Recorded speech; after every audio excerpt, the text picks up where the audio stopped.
ஆச்சி, இன்னைக்கு நீங்க என்ன கதை சொல்ல போறீங்க? இன்னைக்கு நான் பக்திய பத்தியும் ஈகைய பத்தியும் கதை சொல்ல போறேன். பக்தினா சாமிக்கு அன்பு செலுத்துறதும் சாமியை கும்பிடுறதும். ஆனா ஈகைனா என்ன ஆச்சி? ஈகைனா முகில், யாருக்காவது நம்ம உதவி செஞ்சோம்னா அவங்க திருப்பி செய்ய முடியாத ஒரு ஏழைக்கு நம்ம உதவி செய்யறோம்ல, அதுக்கு பேரு தான் ஈகை. இந்த கதையில பார்த்தேன்னா பக்தியும் ஈகையும் வேறு வேறு இல்ல அப்படின்றத நம்ம தெரிஞ்சுக்கலாம். பக்தியும் ஈகையும் ஒண்ணா? கதையை சொல்லுங்க ஆச்சி, கேட்போம். முத்தாச்சி. இரண்டு தேவதைகளுக்கு ஒரு பெரிய சந்தேகம் ஏற்பட்டது. உண்மையான பக்தன் யார் என்று. சரி, நாம் இறைவனிடமே போய் கேட்கலாமே என்று கூறி இறைவனிடம் கேட்டனர்.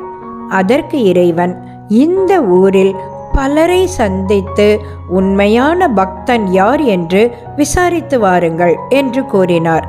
அதன்படியே அந்த தேவதைகளும் அந்த ஊரில் உள்ள பலரிடம் சென்று தங்களுடைய விசாரணையை ஆரம்பித்தனர். இரண்டு தேவதைகளும் முதலில் ஒருவனை சந்தித்து உண்மையான பக்தன் யார் என்று கேட்பார்கள். அதற்கு அவன், நான் காலையிலும் மாலையிலும் தினமும் கோயிலுக்கு போவேன், 3 நேரமும் கடவுளை வணங்குவேன் என்று கூறினார். இன்னொருவரோ, நான் வெள்ளி செவ்வாய் போன்ற தினங்களில் மட்டும் கோயிலுக்கு போவேன் என்று கூறினார். மற்றொருவரோ, நான் வாரம் ஒரு முறை கண்டிப்பாக கோயிலுக்கு போவேன் என்று கூறினார். இன்னொருவர், எனக்கு எப்பமெல்லாம் துன்பம் ஏற்படுகிறதோ அப்பவெல்லாம் நான் இறைவனை நினைப்பேன் என்று கூறுகிறார். இவர்கள் எல்லோருமே கடவுளை நினைக்கிறவர்கள்தான்.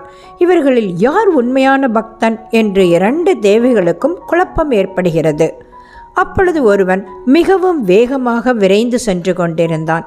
அவனிடம் சென்று, உண்மையான பக்தன் யார் என்று 2 தேவதைகளும் கேட்டனர்.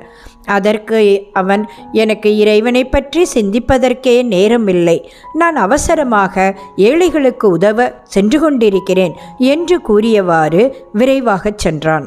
முடிவில் 2 தேவதைகளும் இறைவனிடமே சென்று, நீங்களே கூறுங்கள், உண்மையான பக்தன் யார் என்று கூறி தாங்கள் விசாரித்த நபர்களை பற்றிய செய்திகளை கூறினார்.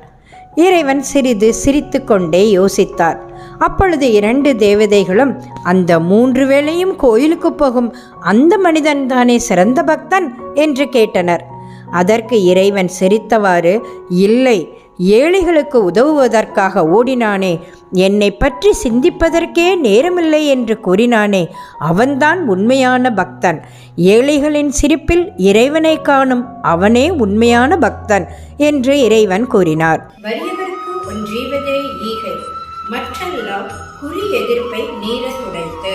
அதாவது நம்ம வறியவருக்கு செய்வதுதான் ஈகை, மற்ற எல்லாமே பிரதிபலனை எதிர்பார்த்து செய்யும் தன்மையுடையது என்று திருவள்ளுவர் மிகவும் அழகாக கூறியிருக்கிறார். ஈவது விளைவேல் என்று ஔவையார் கூறியிருக்கிறார். திருமூலர் திருமந்திரத்தில், படமாட கோயில் பகவர்க்கு ஒன்று ஈயில், நடமாடும் கோயில் நம்பருக்கு அங்கு ஆகா, நடமாடும் கோயில் நம்பருக்கு ஒன்று ஈயில், படமாட கோயில் பகவர்க்கு அது ஆமே என்று கூறியிருக்கிறார். இறைவனுக்கு நாம் ஏதாவது கொடுத்தால் அது ஏழைகளை சென்றடையாது. ஆனால் ஏழைகளுக்கு ஏதாவது செய்தால் அது இறைவனை சென்றடையும். அப்போ இறைவனுக்கு கொடுப்பதும் ஏழைக்கு கொடுப்பதும் ஒன்றா என்று கேள்வி எழலாம்.